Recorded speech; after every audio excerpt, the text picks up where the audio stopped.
God could never make a mistake.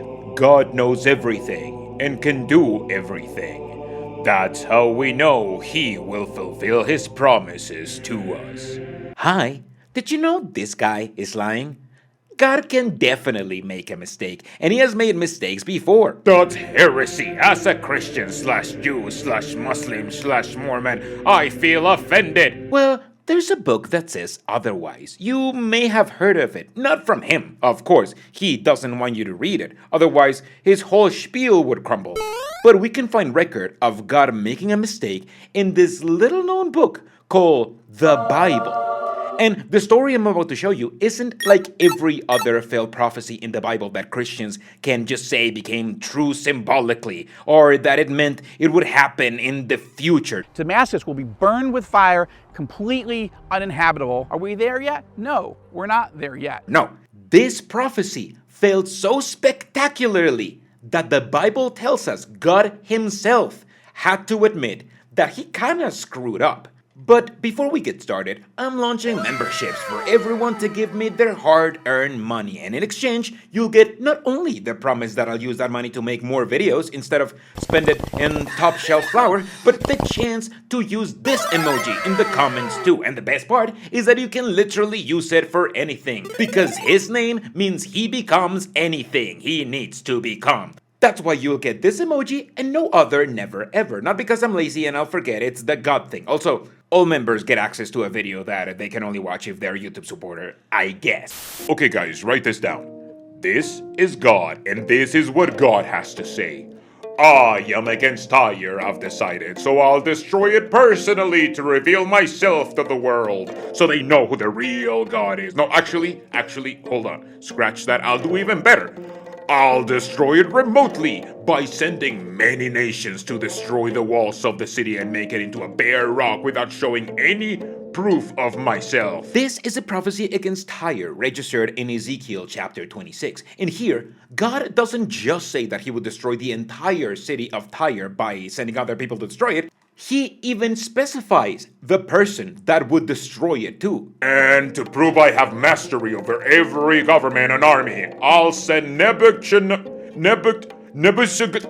help me out here. That guy, he's the main imperial force right now. Wait, your nation isn't the most powerful nation? They keep disobeying me or something. So you mean Nebuchadnezzar? Yes, Nebuchadnezzar. What you said, he is the chosen by me, God, to bring destruction against. If you want to show mastery over the armies, why don't you just use Tyre's army against its own city? Well, because then there will be no war, barely any deaths. Where's the fun in that? Now, go give the good news to Nabu. Nebuchadnezzar had some disagreements with God, so he got punished with multiple wacky curses, which, believe it or not, did not include changing his name to a name that practically nobody can pronounce properly.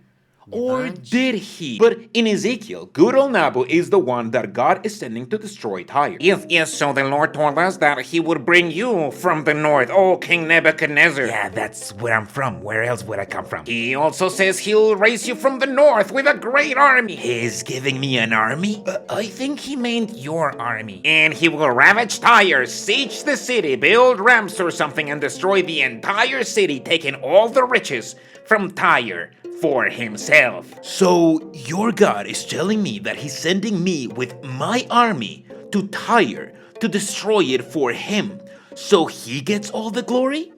Does it even say how I'm supposed to siege an island? Should I build like a bridge or something? He was going to tell us that, but then he got distracted and spent the rest of this chapter and all the next chapter making fun of Tyre. I'll shut you up and I'll shut your songs up. I'll make your city sleep with the fishes, hear me? And everyone is gonna look at you, city of Tyre, and be like, oh my me, the city of Tyre got destroyed so horribly and awesomely, and I better fear Yahweh because He's so cool, and He has definitely had sex with a woman before. Okay, but you are sure that God says that I will destroy the city and take all the money for myself? That is exactly what God has promised for you, O King Nebuchadnezzar. Those riches will be your payment for destroying the city He hates so much. Well, that's what I'm about. If God promised me that, then He'll definitely deliver. What's He gonna do? Not pay me my wages? Ridiculous. Wait, what did Tyre do to piss off God? Tyre was too rich and successful, and God took that personally. Back then, Tyre was one of the most important cities in the world. world, which made people inside of that city very, very rich.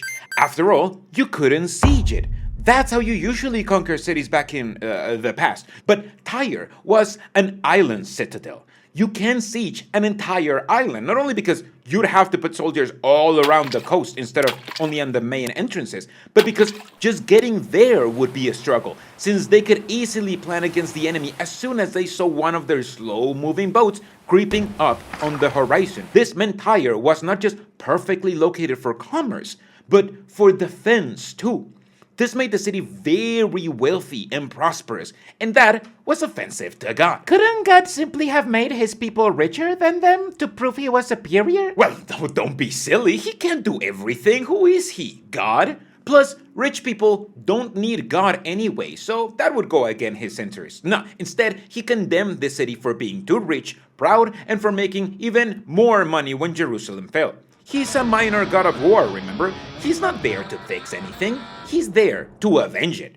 Or, well, to send Nebuchadnezzar over there to avenge it for him. And Nabu tried his best. For about 13 years, he tried to conquer Tyre, but after all that time, instead of conquering the city, all he had done was destroy the buildings in the mainland, away from the main island citadel. The main city resisted. After all of those long years, Nabu had to stop his efforts, realize he was not going to destroy the city, and go back to where he came from. And here is where things usually end with a false Bible prophecy. After all, we know that Nebuchadnezzar completely failed to destroy the city, not just historically, but because Tyre was one of the cities that Jesus visited. You know, as in Jesus, God. Didn't he remember when he was visiting that he had promised it would stop existing half a millennia ago? God promised that Nebu was gonna destroy Tyre so bad that nobody would ever inhabit the city again, only for him to be born into a woman 500 years later and visit the still habited city himself. This is the only city that God promised to destroy that he actually ended up visiting hundreds of years later. And the prophecy failed so spectacularly that even now, 2,000 years later, you can still go and visit. It's not in ruins to always be uninhabited. You can inhabit it by getting a hotel or renting a house there right now. But here is where this prophecy gets interesting. Because if this was like any other of the multiple cities that God promised were going to be destroyed, only for them not to be destroyed, any apologist would say it was destroyed in spirit, or that it's going to be destroyed in the future, or whatever. After all, that's what people say about Damascus. God promised he was going to destroy Damascus 3,000 years ago, but he didn't say when. It's gonna happen, obviously, just like in the future. So yeah, any minute now. But they can't whistle their way out of this one, because after 13 years of a failed war, Nebuchadnezzar was pissed. And the Bible tells us what happened after he realized God had failed him. God? Care to explain yourself? I've been fighting and fighting for 13 years, and what you said did not come true. What about me destroying the city and all that? Didn't you just say I was gonna conquer Tyre? Why didn't you tell me that you can't siege a city where they can just go to the beach to fish? Oh, Nabu, what do you mean you failed? You destroyed some buildings around Tyre. Are you gonna tell me that that was a waste of time? What? No, what are you talking about? You said your God promised I was gonna destroy Tyre. I slaved and slaved away by sending my men to destroy Tyre, and Tyre ain't destroyed. What do you have to say for yourself? Oh, okay, fine. You know what? Let me go check with him right now. He replied. What do you have to say for yourself, Yahweh? He says that you're right. Excuse me? Yeah. He says it in this thing he asked us to write down. In the 27th year, yada, son of man, Nebuchadnezzar, king of Babylon, that's the user, made his army fight against Tyre, and even though they gave it a good go, they got nothing to show for it, which means I didn't pay him like I promised. Wait, it says that there? It does. Ezekiel chapter 29, verse 18. Neither you nor your army got any payment for the labor you performed for God. I'm sorry. Am I supposed to care about that? Oh, well, okay, you see, this is a big deal for him. He doesn't really usually like to... I don't care. Where's my payment? Oh, of course. Let me just go right back. And there you go. Verse 19. God says that he will give the land of Egypt to you, O King Nebuchadnezzar of Babylon, and you can carry their wealth and plunder it. So now I need to go pillage another city to get payment for the city God promised I was going to be able to pillage?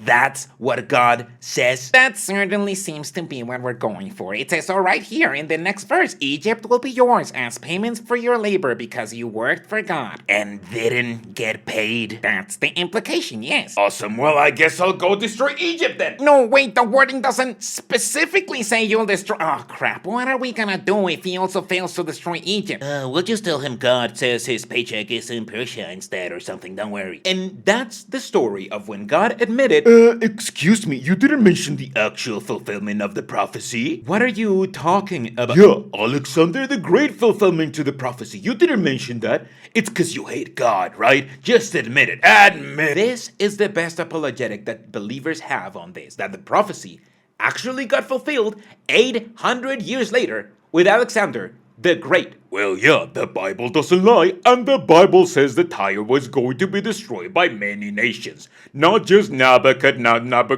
the guy you mentioned in the video. There's even a they over there. Where it talks about both Nabu and his army. That's talking about Alexander the Great and how he destroyed Tyre. So, 800 years after this prophecy was written, Alexander the Great laid siege against Tyre after an altercation with them. Hey guys, I was wondering, could I do a sacrifice to the gods in your temple? I'm just passing by and need to do a sacrifice real quick. Are you sure you're not asking because that would make you look like you're in a position of power over us? But no, I don't plan to take over your city at all. Then why did you come with all your army? Well, that's it. I won't endure this insulting. You'll leave me with no choice but to take over your city. And he had a pretty ingenious plan to succeed where Nabu had failed before. He pillaged around the ruins of old Tyre, the only bit that Nebuchadnezzar had successfully destroyed, and threw them onto the beach towards the island until he formed a land bridge.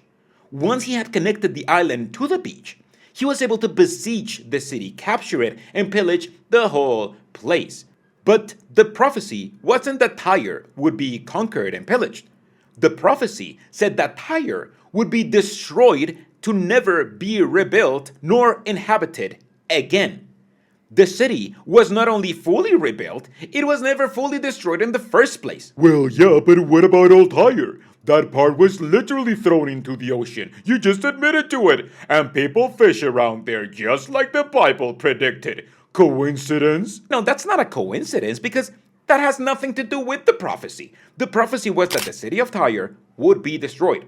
If the Bible says Nebuchadnezzar failed to destroy the city because he only destroyed the old city, then Alexander also failed to destroy the city because he only redestroyed the old city. Those aren't my rules here, those are the Bible's. This is like someone 100 years ago predicting that New York is going to be destroyed, never to be rebuilt or inhabited again, and then saying that they were right because it was attacked in 7/11, back in 9/11.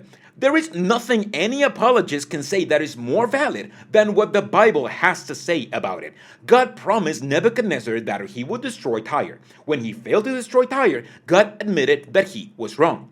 Nebuchadnezzar had not destroyed Tyre to get a whole bunch of loot from it. So God had to make up his mistake to a human and give him Egypt instead, where he would fail yet again.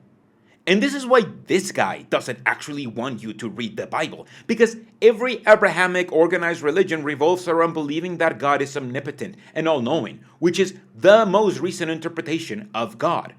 Back when multiple parts of the Bible were written, that wasn't the case. Yahweh was just a powerful God and the God of Israel, but he was not all-knowing nor all-powerful. The best proof against the belief that God is all-knowing and all-powerful is not some skeptic's argument or what some evil evolutionist atheist has to say. The best proof that God can make a mistake, just like any other human, has been in the Bible all along, if you know where to look. Are you sure about that? But all this talk of prophecy makes me feel like maybe I'm going around this wrong. After all, If so many believers want to believe that this prophecy came true and base their whole faith on the infallibility of their God, then I have a religion to sell you on. I know what Ron L. Hubbard said about religions. They make bank. And that has made me realize that I too have a prophecy. God came to me and pronounced himself against the city of Palo Alto, California. He will no longer tolerate their average houses worth millions of dollars. Their $10 ice lattes are offensive and repulsive to the Lord, he decided, which is why he will send someone else, some human or something, and will demolish the city to never be inhabited again in the next few hundred years or so. Any army, meteorite, missile, or common cold outbreak will fulfill that prophecy. And if you're not a believer in my prophecy and think I'm just mucking around, just remember, according to Christian rules, I have 800 years for that prophecy to become true. Everyone believes in something. How can you be sure that you are wrong about me being right? If there's even a chance that my prediction is real, isn't it smarter to believe and join my YouTube supporters and use the holy emoji? Did I mention it's just $1? $1 for eternal pizza. That's what you get if you believe in me, by the way. I forgot to mention that, but it's eternal pizza. How can you risk it and say not to eternal pizza? Do you hate pizza?